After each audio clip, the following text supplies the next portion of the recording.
Excelentes tardes para todos y todas. Comenzamos transmisiones en esquemas de la psicología en su máxima expresión. Al micrófono, como siempre, Francisco Reyes. Como cada transmisión, me es grato estar ante ustedes. Y bueno, agradecer su tiempo y disponibilidad para escucharnos y seguirnos en redes sociales. Me permito, de alguna manera, también dar, como siempre, las gracias a nuestra compañera Cecilia Jiménez, coordinadora de medios y enlace, sobre todo ya que sin ella no podríamos tener este tipo de transmisiones y que bueno, detrás de su trabajo no solo está el tiempo que está durante la transmisión, sino hay un previo y un post, que eso nos permite pues no solo mantenernos al aire, sino también mantenernos ahí en lo que sería la cuestión de la nube y sobre todo las redes sociales. Estamos transmitiendo desde el perfil de la revista de la revista Levántate Hoy, y bueno, nos pueden seguir en la transmisión por el perfil de Esquemas de la Psicología en Facebook, y como siempre ponemos a sus órdenes el WhatsApp 3x3-448-7906 para recibir sus dudas o preguntas en relación a los temas del programa y sobre todo que nos puedan hacer propuestas de algunos temas que les guste o que quisieran conocer en relación a los tópicos actuales en psicología. Hoy estaremos hablando específicamente de las dificultades del aprendizaje en el aula y todo lo que implica. Habrá que entender que se refiere a un grupo de problemáticas que frecuentemente suelen confundirse entre sí, que incluso nos puede llegar a generar un mal diagnóstico o incluso una mala intervención, no solo un mal diagnóstico, sino una mala intervención. ¿Qué puede suceder con este tipo de problemáticas en el aula? Que quizás el docente o quizás los docentes que están trabajando con los chicos pues no tengan las condiciones adecuadas o que incluso parten del supuesto de que como ya tienen mucha experiencia en el ámbito del aprendizaje, pues ellos tienen, por así decirlo, un ojo clínico con el cual pueden hacer un diagnóstico y el diagnóstico puede ser totalmente erróneo. Una conducta anacrónica, una conducta que se presenta, incluso en ocasiones un berrinche, no puede ser un indicador para determinar que la persona puede llegar a tener una necesidad específica dentro del aula. Y bueno, las razones fundamentales de dicha confusión pues pueden ser la falta de una definición clara sobre el problema que estamos abordando. Y bueno, trataremos hoy de hablar un poquito de los diferentes, o de las diferentes, mejor dicho, problemáticas que se pueden presentar dentro del aula. Sobre todo cuando de alguna manera hay aspectos que no le permiten el desarrollo individual y sobre todo general a lo que sería nuestra aula. ¿Por qué? Porque tenemos que establecer ciertas normas de trabajo, ciertos esquemas y sobre todo, en algunos casos, adecuar la currícula a las necesidades de la persona con la que vamos a trabajar. No quiere decir por ello que estamos minimizando las condiciones formativas de la persona, sino por el contrario le estamos ofreciendo las mismas oportunidades de desarrollo tanto para la persona que tenga ese requerimiento especial como las demás personas que de alguna manera conviven con nuestro estudiante. Y bueno, por aquí surgen algunas dudas y algunas preguntas. La primera pregunta podría ser ¿qué serían las dificultades en el aprendizaje? Y bueno, en este vector hay algunos antecedentes. Ya por allá en 1987 se hablaba de las dificultades en el aprendizaje como un equivalente a las necesidades educativas especiales. Hoy los españoles han tratado de alguna manera de minimizar este tipo de circunstancias, le llaman la cultura de la diversidad, es una cultura incluyente que permite de alguna manera integrar a todos y cada uno de los individuos que conforman tanto una sociedad como un contexto escolar, y bajo esa premisa, pues bueno, se puede entender que todos tenemos una necesidad específica, Podríamos hablar de las personas que son altas, podríamos hablar de las personas que son talla baja, podríamos hablar de las personas que utilizan la mano izquierda, como en algunas ocasiones, por ejemplo, yo tengo un antecedente, yo, como ya lo saben, doy clases en la universidad y bueno, me ha tocado en algunos casos donde los chicos tienen un número específico de bancas para personas que tienen que utilizar la mano izquierda y resulta que me tocó en alguna ocasión donde solo había por salón 6 bancas para personas con mano izquierda y resultó que en ese semestre y en ese grupo específicamente yo tenía 10 chicos que utilizaban la mano izquierda, entonces pues era necesario recurrir a otras cosas. Situaciones como esas que se viven en la cotidianidad, y habrá que recordar que la cotidianidad no es una cuestión, que se dé por hecho de que solo las cosas suceden, sino que vamos adoptando esas pautas como algo que vamos normativizando y que no es una práctica común. Solo quien está fuera de esa condición, diría Furlan, puede dar evidencia de que las prácticas no son las más adecuadas para ese contexto, que solo se han acostumbrado a esa cotidianidad. Y bueno, en algunos casos también hemos detectado que no se pueden o no se han ajustado en estas cuestiones del aula adecuaciones incluso de la infraestructura.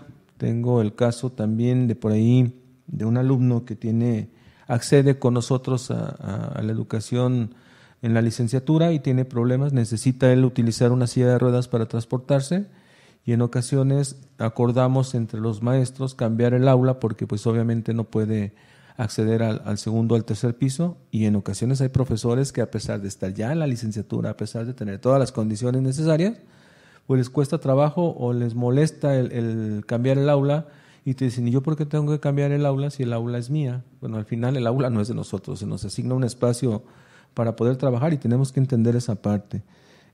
Recordemos que cuando una persona tiene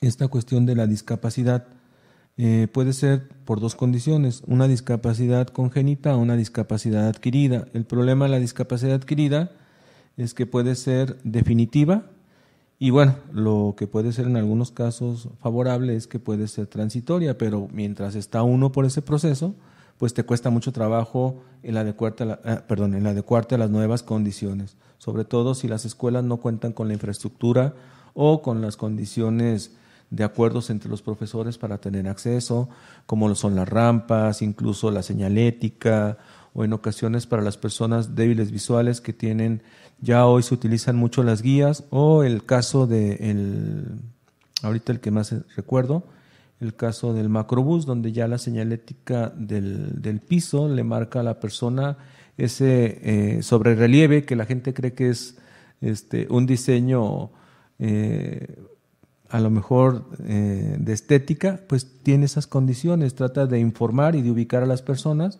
sobre todo para promover no solo la cultura de la inclusión, sino una cultura de autonomía. ¿Por qué? Porque muchos de este tipo de personas que tienen alguna necesidad específica, pues de alguna manera para ellos es muy gratificante el poder de alguna manera seguirse manteniendo como independientes. Eso les da condiciones favorables. También me ha tocado observar en algunos lugares en estas dificultades del aprendizaje, sobre todo en los contextos educativos, como en ocasiones las rampas son de muy pocas condiciones, algunas son demasiado inclinadas.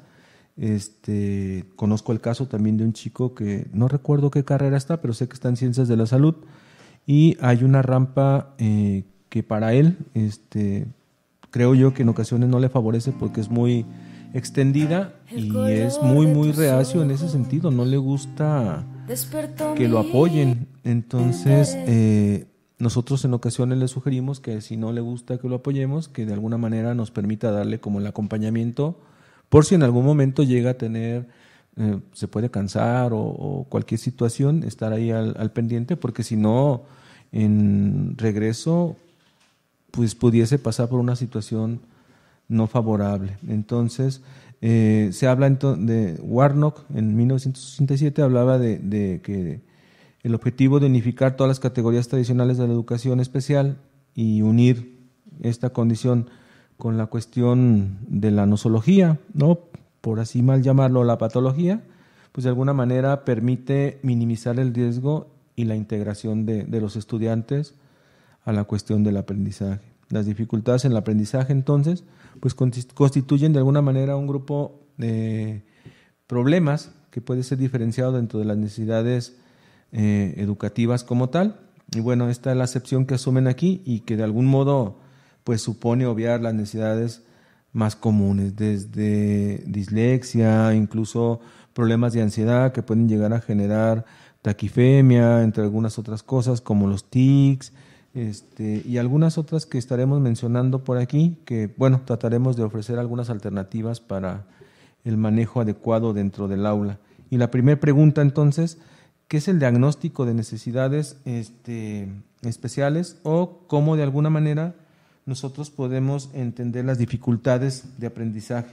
Y bueno, por aquí encontré un término que puede ser muy agradable y sobre todo amigable para nosotros. Es el término general que se emplea a un grupo heterogéneo de trastornos que se manifiestan por dificultades que son significativas y que de alguna manera en la adquisición y uso de la escucha, el habla, la lectura, la escritura, incluso hasta cuestiones de déficit cognitivo, pueden impactar en el desarrollo individual de nuestros chicos. Estos trastornos son intrínsecos al individuo y se suponen que son debidos a la disfunción del sistema nervioso central y que incluso en ocasiones se tienen que abordar desde un modelo multidisciplinar, donde se tiene que trabajar tanto con el logopeda, con el neurólogo, con el psicólogo no solo clínico, en ocasiones con el psicólogo educativo o con el psicólogo que trabaja la educación especial, y que eso en nuestro contexto creo que todavía, y no sé si estés de acuerdo conmigo, sé si todavía nos cuesta trabajo entender que no somos todólogos y que por ser psicólogos no implica que vamos a trabajar todas las áreas. Uno tiene que aprender a trabajar no solo multidisciplinarmente, sino interdisciplinarmente e intradisciplinarmente, es decir, con nuestra propia disciplina. Pero si yo soy clínico y no puedo manejar lo educativo, entonces lo canalizo con un psicólogo que sea experto en la cuestión educativa y, de ser necesario, que sea experto en la educación especial. ¿Por qué? Porque tienen conocimiento y el marco de referencia que les va a permitir de alguna manera no solo formular un diagnóstico favorable, sino también establecer un tratamiento adecuado que le permita coadyuvar a mejorar las condiciones de nuestras personas, sobre todo nuestros estudiantes, que en ocasiones lo peor que les puede llegar a pasar es cargar con esta etiqueta, y que la etiqueta es un lastre que van a llevar al menos por todo el periodo formativo, ya sea en la primaria, en la secundaria, incluso en bachillerato o en licenciatura, aunque ya en licenciatura minimiza un poco, pero como ya lo decía al principio, de alguna manera todavía se mantienen esas condiciones un poco arcaicas donde nuestro pensamiento es inflexible y tratamos de querer poner nuestra autonomía por encima de los demás. Y bueno, tenemos que entender esta parte. Entonces, este tipo de situaciones también, a pesar de que las dificultades del aprendizaje pueden coexistir en otras condiciones, pues también pueden de alguna manera afectar. Recordemos que no solo es la educación especial, sino también hay chicos que en ocasiones, por ser poblaciones vulnerables, llegan con falta de alimentación, entonces carecen de la concentración, o incluso de alguna manera la respuesta no es lo más favorable dentro del aula, y en muchos casos los maestros creo que nos hemos ido desensibilizando en el sentido de conocer a nuestros estudiantes. Auswell decía que un principio básico de la educación era conocer a tu estudiante, porque no sabemos de qué contextos viene, no sabemos qué problemáticas está viviendo, no sabemos qué necesidades está ocultando, y bajo esa premisa pues entonces sería muy práctico poder de alguna manera favorecer las condiciones de nuestros estudiantes. ¿Qué sucede entonces? Se puede hablar entonces de estas dificultades del aprendizaje dentro del aula como una clasificación que se va a realizar en dos rubros. Puede ser dificultades del aprendizaje específico o primarias, y las dificultades del aprendizaje secundarias o sintomáticas, que incluso en ocasiones nos pueden llevar a otro factor de salud pública muy típico dentro de la escuela, como es el fracaso escolar, o en algunas ocasiones la deserción escolar, que son totalmente dos rubros distintos. El fracaso es cuando de repente no se hacen las adecuaciones necesarias para que, sobre todo, no en la currícula, sino en las cuestiones de estrategias de aprendizaje, el chico pueda mejorar sus condiciones. Por ejemplo, en la Universidad de Guadalajara se ha escuchado y se ha promovido este tipo de condiciones donde se busca integrar a las personas a la cultura de la diversidad, sobre todo de la discapacidad. Y se busca entonces, bajo esta condición de la clasificación, entender que las dificultades primarias específicas pueden ser las personas que están afectadas, ya lo mencionaba, en un déficit cognitivo, que pueden llegar a presentar un CI un poco que estaría bajo de lo normal o incluso ya en una condición severa, y cómo algunos chicos no van a lograr, quizás probablemente si no se dan las condiciones favorables, pues desarrollar habilidades para poder responder al contexto educativo. También si no se hace una estimulación adecuada y no se mantiene de alguna manera una escuela que le pueda dar esos recursos, pues entonces también va a generar condiciones adversas. También pueden existir alteraciones psíquicas que también están vinculadas no solo a la cuestión tanto emocional, sino a la cuestión orgánica. En ocasiones el chico puede tener un desarrollo madurativo poco favorable y eso no va a generar condiciones propias. Y finalmente, dentro de estas cuestiones específicas, también se habla de la motivación. Recordemos que la motivación puede ser intrínseca o extrínseca, y bajo esa premisa, pues entonces nosotros como educadores fungimos como una motivación intrínseca. ¿Por qué? Porque de alguna manera somos el punto de referencia para nuestros estudiantes, sobre todo cuando este tipo de condiciones no se dan dentro de la escuela, perdón, dentro del hogar, donde hay padres ausentes o donde hay una familia disfuncional, o incluso cuando existen padres que son como muy reacios a que sus hijos estudien o que cumplan las condiciones que ellos no pudieron de alguna manera satisfacer. Y como ya lo decía Melanie Klein, se vuelven pues una extensión de nuestros deseos inconclusos, y bajo esa premisa hay niños que son demasiado forzados y que llegan con muchos problemas emocionales y que por consecuencia, por niveles de ansiedad, van a presentar alguna dificultad de desarrollo dentro del aula. Bueno, también se habla de que este tipo de problemáticas es muy típica, hablando de las primarias, sobre todo niños varones, y de alguna manera les permite, pues, más que permitirles, les va a coartar el desarrollo individual dentro del aula. Es poco frecuente en las niñas, ya que de alguna manera las chicas, cuando no tienen los recursos adecuados, pues interactúan entre ellas y eso les favorece bastante bien, sobre todo si hablamos de la motivación, se pueden motivar entre ellas para mejorar este tipo de condiciones.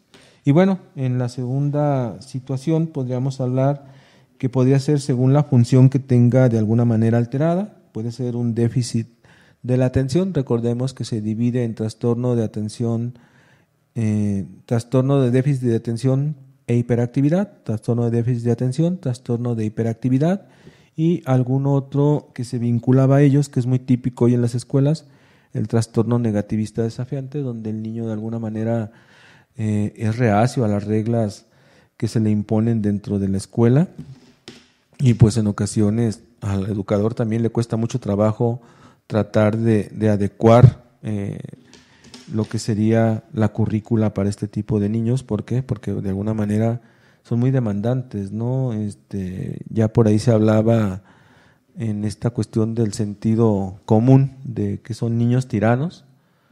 Sí, porque de alguna manera se han acostumbrado a que se les dé lo que quizás no necesitan. Ya en algún programa habíamos hablado de esta cuestión de que se les da un celular, cuando yo considero que en esta edad que ellos tienen, al menos en la edad primaria, de lo que sería de los 6 a los 12 años tentativamente, pues no habrá necesidad de dotarles de un celular. Hay padres con los que he platicado que me dicen, bueno, yo necesito estar en contacto con mi hijo, pero bueno, no necesitas estar en contacto con tu hijo porque está dentro de una escuela o de una institución donde se le da esa protección, y bueno, se le va a buscar cómo adquiera las habilidades de desarrollo.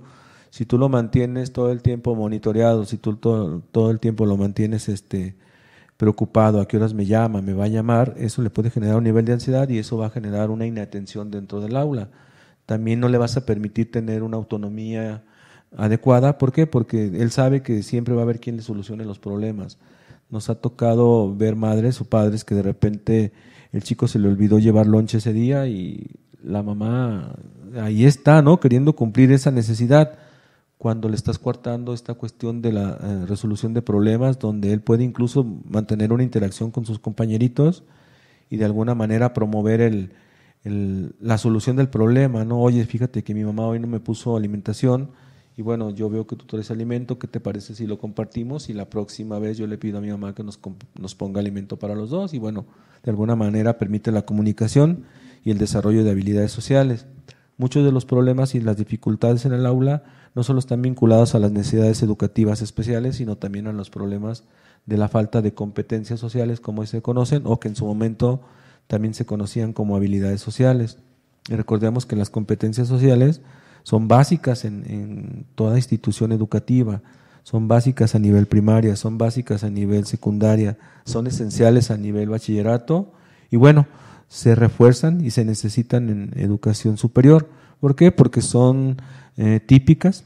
La primera es autoestima, el poder reconocernos a nosotros y entender que tenemos algunas consideraciones tanto positivas como negativas. El problema es que en muchas ocasiones la falta de autoestima al niño le hace o al individuo le hace sentir que no es valorizado y en ocasiones va compitiendo con otros para poderse reafirmar. La segunda sería el autocontrol, que en ocasiones nos carecemos mucho del autocontrol en este momento. También el tercero sería la empatía, que hoy tenemos una sociedad no solo educativa, sino una sociedad general que carecemos de empatía, y la empatía es poder reconocer cuáles son las necesidades de la otra persona y yo bajo esas condiciones qué recursos tengo para ofrecerles.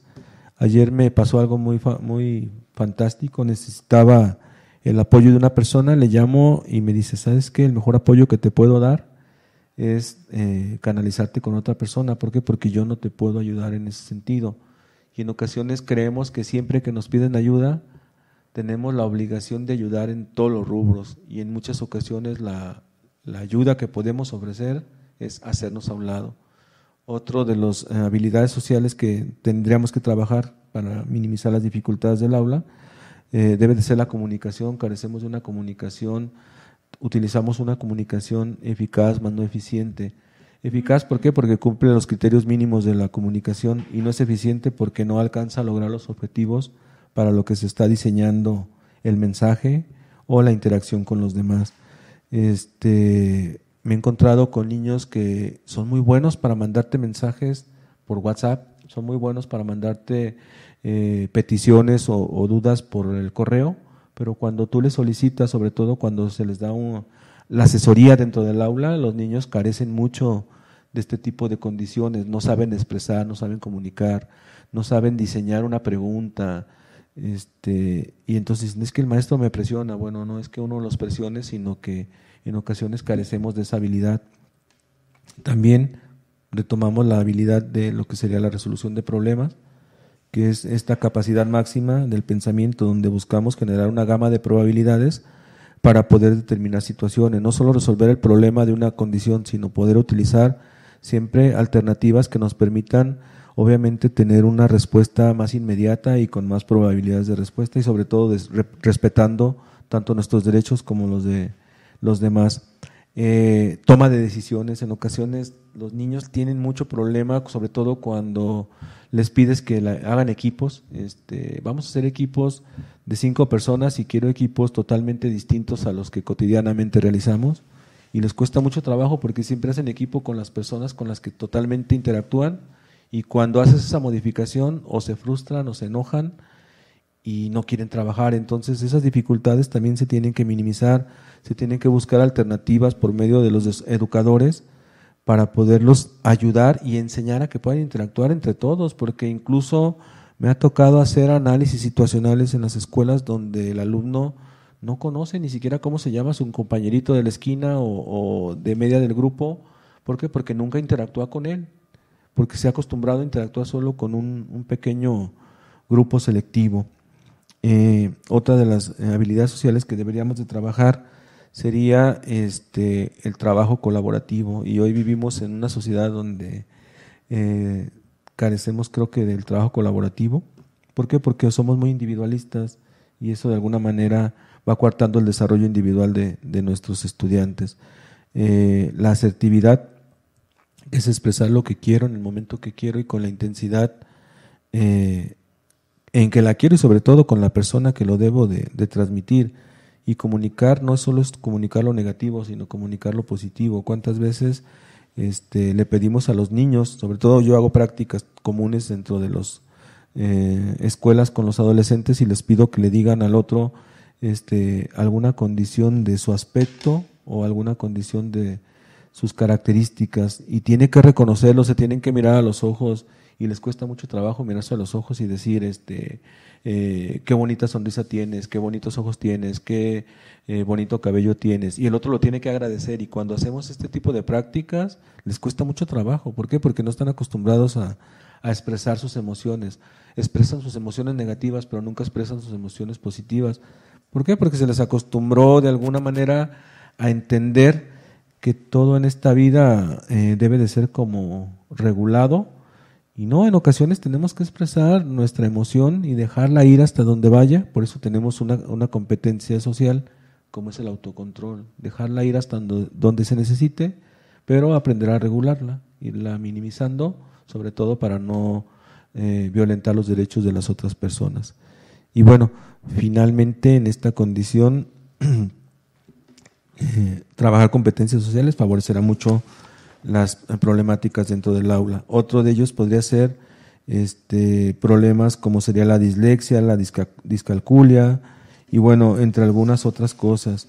En cuestiones secundarias o sintomáticas también se puede hablar de una alteración que puede ser de orden familiar. Aquí tiene que ver ya con el contexto. Recordemos que vivimos en una sociedad donde no tenemos certidumbre económica. Pero bueno, esto trataremos de verlo regresando del corte. Esto es Esquemas de la psicología en su máxima expresión. El color de tus ojos despertó mi interés y solo tengo ganas de verte otra vez. Dime que no está prohibido.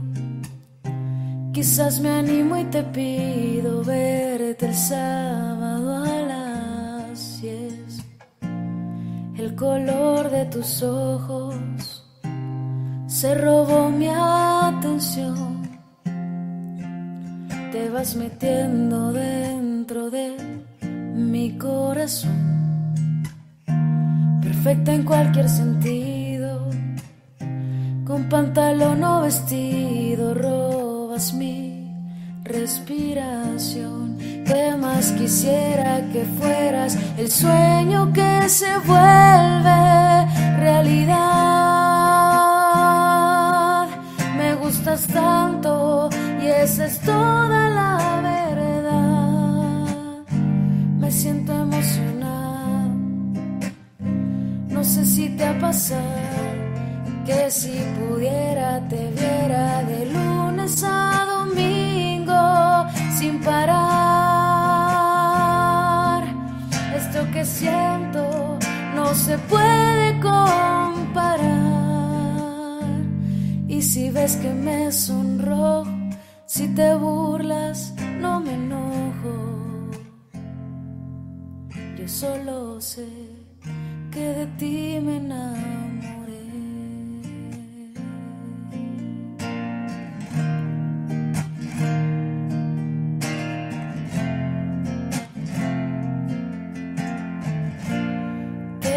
Quisiera que fueras el sueño que se vuelve realidad. Me gustas tanto y esa es toda la verdad. Me siento emocionada, no sé si te ha pasado que si pudiera te viera de luz lunes a domingo sin parar. Esto que siento no se puede comparar. Y si ves que me sonrojo, si te burlas, no me enojo. Yo solo sé que de ti me enamoré.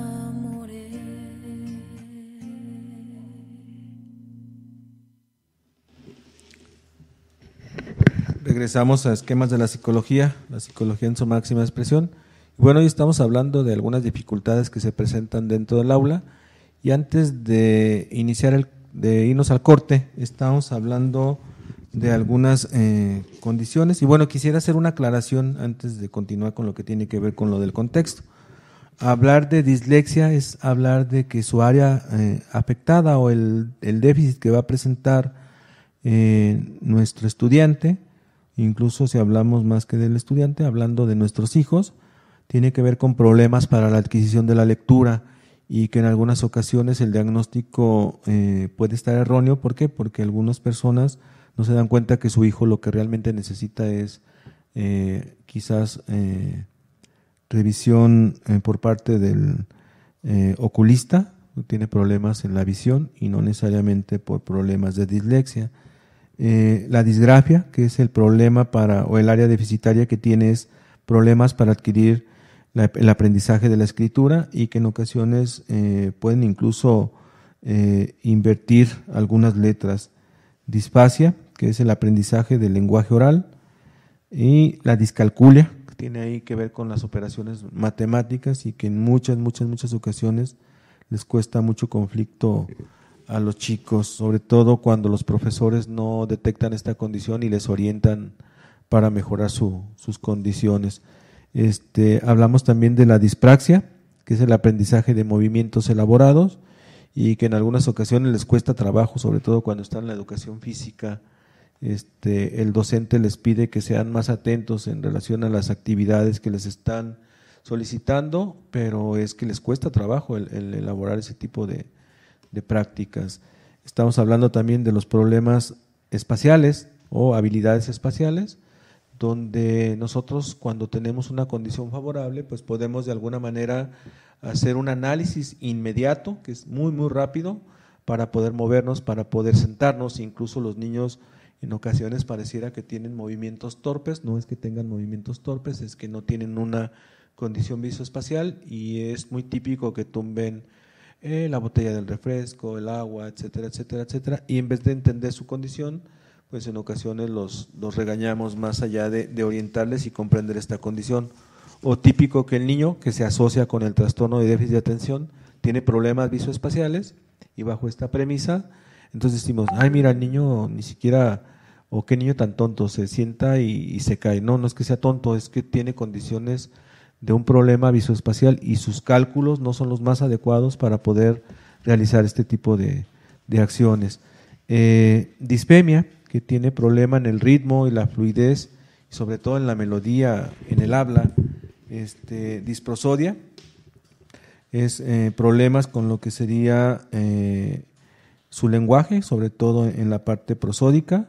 La dignosia, que es el reconocimiento perceptual, y que en ocasiones, volvemos a repetir, se puede hacer un diagnóstico diferencial con problemas físicos, problemas incluso típicos con otras patologías.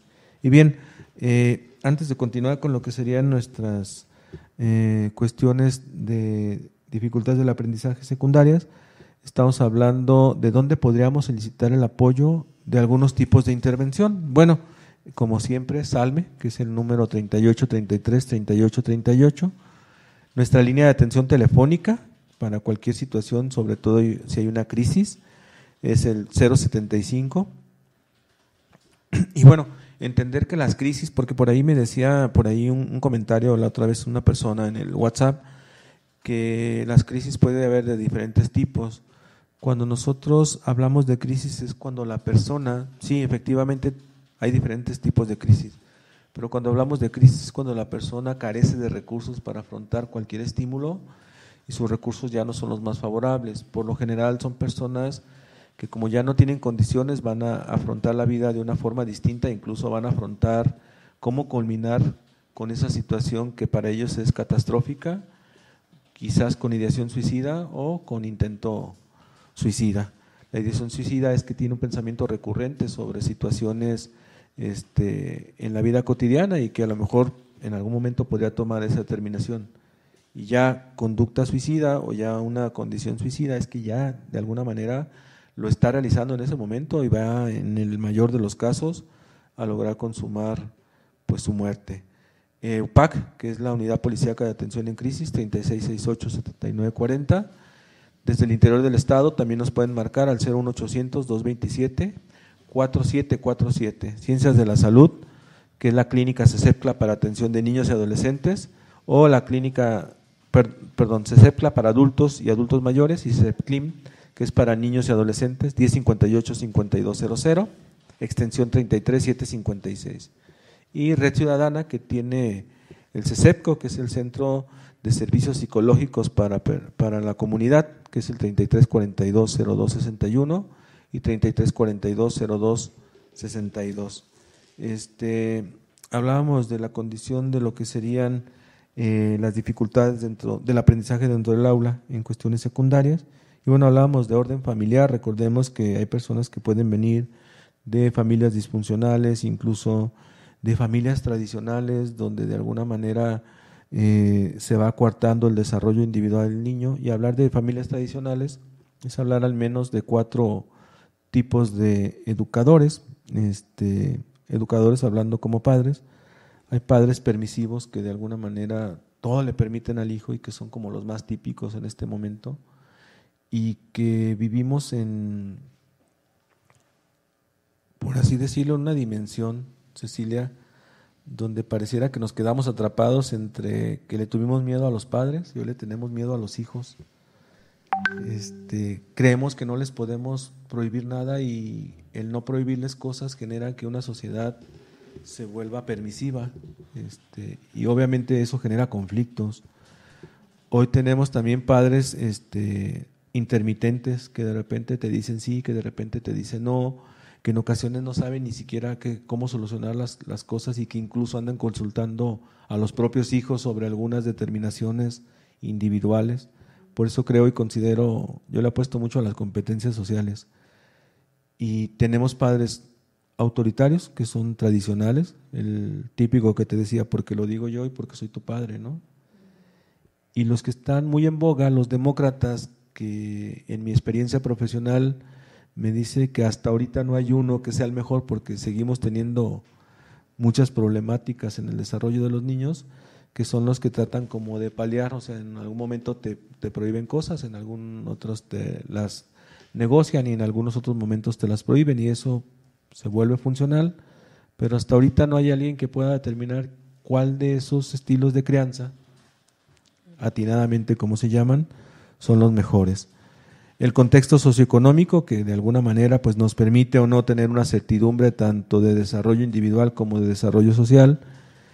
El contexto cultural, hoy vivimos en situaciones muy complicadas, escuelas donde dentro del aula ya hay narcoviolencia, problemas de exclusión, incluso hoy que está en boga lo de los derechos humanos, incluso hablando de las comunidades de la diversidad, en ocasiones se excluyen a los chicos que son diferentes o que tienen una diversidad sexual distinta y que todavía nos cuesta mucho trabajo cómo enfrentarlos. Yo cuando hablo con mis alumnos en psicología les comento que hoy ya no se puede decir solo buenas noches todas y todos, y hoy tenemos que incluir todes. Yo de repente no lo agrego mucho en el programa, quizás por el tradicionalismo, pero es necesario ir de alguna manera integrando esta comunidad que ha tenido derechos toda la vida y que siempre fue coartada, y que bueno, lo hemos visto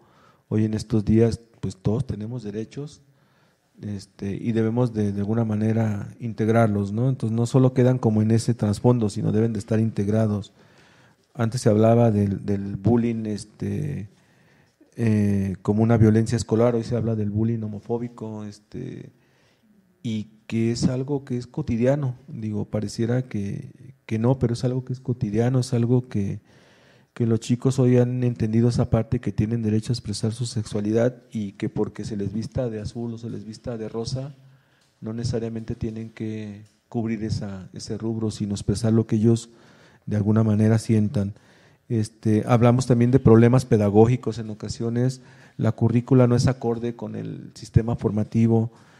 Recuerdo mi experiencia en la Universidad La Mar el semestre pasado, que cuando yo estaba haciendo mi aplicación para integrarme a su marco formativo, ellos me decían: maestro, nada más le vamos a pedir un favor, enseñe lo que tiene que enseñar para licenciatura, no quiera enseñar a un nivel más alto. ¿Por qué? Porque de repente nosotros queremos sorprender a los alumnos con un conocimiento que no es apto para su nivel académico y que es un conocimiento precoz, como realmente se conoce, y que les cuesta mucho trabajo manejarlo, y que incluso puede generar otro tipo de condiciones, hacer que los alumnos se crean que ya saben más que el maestro por manejar un conocimiento que todavía no es el adecuado para su campo formativo. Ya lo vimos en algún programa con el desarrollo madurativo del niño, donde tiene que ir por procesos. Cuestiones institucionales, donde incluso te dicen, pues el chico no puede pasar, pero bueno, como paga, tiene que pasar. Entonces, sí es importante como adecuar las necesidades, pero también es ir como dándole evidencias de que hay cosas que no ha logrado y que debe de corregir. Y bueno, finalmente, dos problemas típicos: trastornos psicológicos o psiquiátricos, los más comunes dentro del aula, sobre todo en contextos de bachillerato y secundaria, serían trastornos de la conducta alimenticia, que es muy típico la bulimia. Han existido casos, por ahí en 2011 en una universidad, creo, si mal no recuerdo, en la Ibero, se dio el caso de que se rompieron las tuberías por este tipo de prácticas, de que las niñas recurrentemente generaban el vómito dentro de lo que eran los WC, y se dieron cuenta de que hubo un daño, por tanto obviamente por los restos fecales, por los restos de alguna manera de lo que serían los jugos gástricos, y que eso no solo va a impactar en el deterioro de una instalación, como se dio evidencia ahí, sino va a impactar en el deterioro del rendimiento escolar dentro del aula de nuestros estudiantes. Otras de las problemáticas típicas pueden ser, en el caso de la primaria y sobre todo del kinder, problemas pediátricos, trastornos neurológicos, en algunos casos problemas motores o problemas de lenguaje, como ya lo habíamos mencionado. Bajo esa premisa es necesario y es indispensable consultar a los profesionales, y sobre todo nuestros educadores tienen que buscar otras alternativas que puedan de alguna u otra forma mejorar las condiciones en el desarrollo individual de nuestros estudiantes. ¿Qué es lo más típico que trabajamos nosotros en la consulta clínica? Pues niños con TDAH que vienen de alguna manera con un diagnóstico inapropiado, y que eso pues no les permite tener un desarrollo adecuado. Hoy se habla de lo que sería el espectro autista, donde de alguna manera el creer que los niños no tienen interacción con otras personas ya los etiquetan como un niño autista, o que incluso me ha tocado escuchar: es que dicen que yo tengo conductas autistas, solo por esta cuestión del aislamiento, por no mantener el contacto visual. El que tengas o no una conducta, un indicador, no implica que tengas forzosamente la problemática. Nosotros como profesionales recomendamos siempre acceder sobre todo a una consulta. Hay muchos lugares, me queda claro que la psicología es un campo de desarrollo muy, muy importante, que siempre criticamos y cuestionamos, que en ocasiones tenemos incluso los profesionales baja autoestima profesional y no queremos cobrar. La psicología implica un coste y todos tenemos derecho a cobrar un costo estimado a nuestro trabajo, pero mucha gente en ocasiones cree que la psicología es buena, pero deseablemente barata. Bueno, bajo ese rubro yo siempre he apostado a la salud más que a la economía. Entonces hay muchos lugares donde te pueden hacer un diagnóstico, donde te pueden hacer un análisis a conciencia profesional, y sobre todo que le pueda favorecer el desarrollo de tu pequeño. Y es necesario, si un maestro te dice que tiene una situación, no den por hecho que esto sucede. Vayan, asistan con un profesional, pídanle de entrada que les muestre su cédula profesional para tener certidumbre de con quién están trabajando y que sea un profesional que trabaje el problema. ¿Por qué? Porque si vamos con un todólogo nos vamos a llevar muchos sobresaltos. Entonces sí es importante establecer un diagnóstico adecuado. Ya que tenemos el diagnóstico adecuado, fortalecer una alianza terapéutica entre el educador, el terapeuta y nosotros como formadores, en este caso como padres. ¿Por qué? Porque no nada más es ir y dejar la responsabilidad al maestro en el aula, no es solo ir y dejar la responsabilidad al psicólogo, sino yo como padre comprometerme en una cuestión de psicoeducación o de educación para la salud, de qué necesidades debo de cubrir yo como padre para poder favorecer el desarrollo óptimo de mi hijo dentro de la escuela y dentro de un entorno donde de alguna manera se tiene que integrar probablemente a un campo laboral, porque ahora no solo estamos apostando a que el niño adquiera un conocimiento adecuado, sino que también pueda quedar inserto en cuestiones laborales. Hay muchas propuestas, hay políticas públicas que han impulsado este tipo de situaciones y que, bueno, de alguna manera nos permiten el desarrollo óptimo de nuestros estudiantes cuando presentan algún tipo de condición dentro del aula que les impida el aprendizaje. Niños con características de lo que antes se conocía como Asperger. Hay niños que tienen en algunos momentos situaciones como de tensión y que nos van mandando indicadores que nosotros como padres y como educadores tenemos que aprender a reconocer, donde el niño nos está de alguna manera mandando como ese mensaje de después de aquí voy a pasar al siguiente nivel, al nivel donde me voy a poner a lo mejor agresivo, donde ya no voy a tener una interacción con los demás. Entonces nosotros tenemos que aprender a reconocer este tipo de situaciones. Ya con el diagnóstico en la mano, tenemos no solo que a lo mejor sacar el flagelo y sentirnos mal porque nuestro hijo tenga alguna problemática como un diagnóstico o un trastorno, sino poder consultar cuáles son las probabilidades, qué otras alternativas como tratamiento tenemos, qué otros profesionales debemos de consultar. Por ejemplo, los niños con TDAH tienen que ir al neurólogo, tienen que ir al psicólogo, tienen que ir al logopeda, en ocasiones con el psicólogo educativo, incluso en ocasiones tienen que ir con algún licenciado en cultura física para que les ayude a desarrollar habilidades en la cuestión motriz. Entonces no es un trabajo de una sola acción. Sé que no tenemos las condiciones económicas más favorables, pero sí debemos de alguna manera abordar las problemáticas de nuestros, en este caso hablando de padre, de nuestros hijos. En el caso de educadores, sí saber y conocer con quién debemos canalizar y ofrecerle alternativas a los padres pues de nuestros estudiantes para poder favorecer las condiciones del desarrollo óptimo y minimizar a fondo situaciones de fracaso escolar o de deserción escolar. Finalmente, quiero agradecer como siempre el apoyo y las visitas que hacen a nuestros espacios en las redes sociales, a Juan Barreto como siempre que nos escucha hasta el otro lado del mundo, allá en Uruguay, en el cono sur, donde también existen cosas favorables, pero también existen cosas similares a lo que vivimos aquí.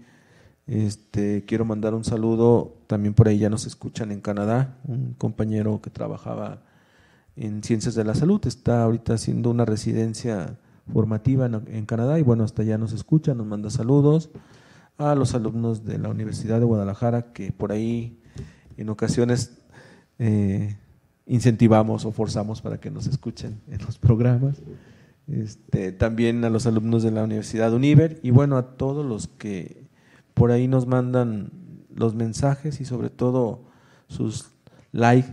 Hoy vivimos en esta cuestión de regular nuestra interacción con el entorno por medio de los likes y bueno, eso nos permite de alguna manera pues entender que el trabajo es loable, que es constante y que aunque sea paulatino va generando un impacto importante en el desarrollo de lo que es la psicología.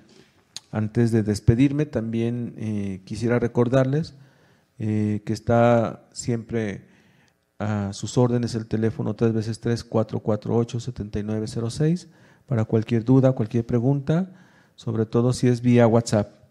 yo me daré la tarea de responder en lo inmediato, o si no, solicitarle a algunos de los compañeros que están en el proyecto Esquemas para que nos puedan ayudar a resolver cualquiera de sus dudas. Los queremos invitar a un curso que estamos realizando, que se llama La evolución del amor, esquemas y respuestas. Es un curso diseñado por profesionales en la psicología y para profesionales en la psicología y profesionales en formación. El único requisito es presentar, en el caso de ser profesional, presentar tu cédula profesional, y en el caso de ser estudiante de psicología, presentar tu credencial de la carrera. Será el 23 y el 24 de febrero, tiene un costo de 500 pesos y bueno, se van a generar alternativas para la atención y la respuesta de problemas de pareja, tanto en lo individual como de pareja. En ocasiones habrá que recordar que quizás la pareja en sí no quiere acceder al tratamiento, pero con que uno solo trate su proyecto, su problema individual, puede ser favorable. Entonces estamos ofreciendo 4 temas específicos que vamos a trabajar, y bueno, otros temas que son como el describir exactamente qué es lo que sucede dentro de la práctica de la pareja. Los invitamos entonces, queda de nuevo el número 3x3-448-7906 o el correo para cualquier información, psicólogofranciscoreyes@gmail.com. Nuestro siguiente programa estaremos abordando lo que sería el trastorno de déficit